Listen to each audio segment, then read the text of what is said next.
വളരെ വലിയ രീതിയിലുള്ള ഒരു ദുരന്തം തന്നെയാണ് വയനാട്ടിൽ സംഭവിച്ചിരിക്കുന്നത്. മരങ്ങൾ, കൂറ്റൻ മരങ്ങൾ വന്ന് മൂടിയിട്ടുണ്ട് എന്നുള്ളതാണ് ആ മേഖലയിലേക്ക് പോയ ആളുകൾ പറയുന്നത്.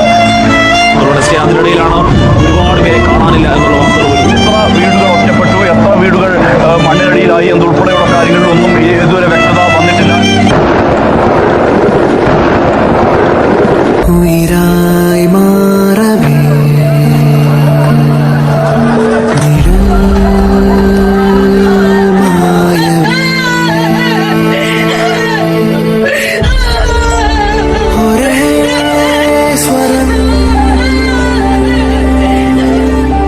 കേരളത്തിലുണ്ടാകുന്ന 90% പ്രകൃതി ദുരന്തങ്ങൾക്കും കാരണം മനുഷ്യർ തന്നെയാണ്.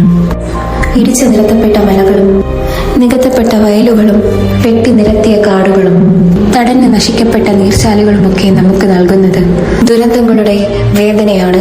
നമ്മെ പരിപാലിച്ച നമ്മുടെ പ്രകൃതി ഇന്നൊരു പ്രതികാര ദുർഗയായി മാറിയിരിക്കുകയാണ്. In the fight between nature and human, there will be only one survivor. Protect our planet, save trees and save life.